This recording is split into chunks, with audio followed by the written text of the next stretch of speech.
झाली ना मस्त कोल्ड कॉफी तयार। गरमीच्या सीझन मध्ये थंड थंड कॉफीची मजा घ्यायची म्हणजे एवढी जबरदस्त लागते ना।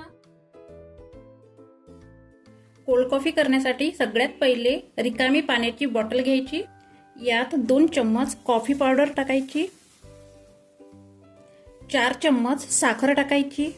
मी तुम्हाला सांगते ही कोल्ड कॉफी एवढी जबरदस्त लागते ना।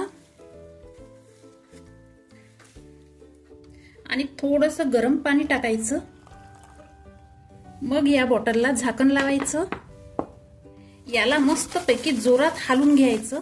आता बघा किती मस्त घट्टसर पेस्ट तयार होतो।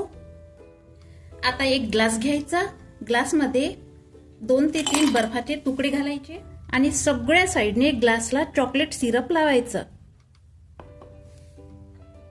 चॉकलेट सिरप लावल्याने दिसायलाही मस्त दिसते आणि टेस्ट पण छान वाढते। आता ही केलेली कॉफी पेस्ट टाकायची, पण तुम्हाला लागते तेवढी। आता फ्रीज मधलं मस्त थंड दूध घालायचं, परत चॉकलेट सिरप घालायचा।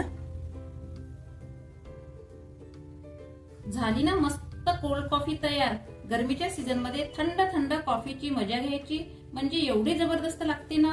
घरी जर सोप्या पद्धतीने आणि घरच्या साहित्यात कोल्ड कॉफी होत असेल तर बाहेरची महागाची कॉफी प्यायचीच कशाला।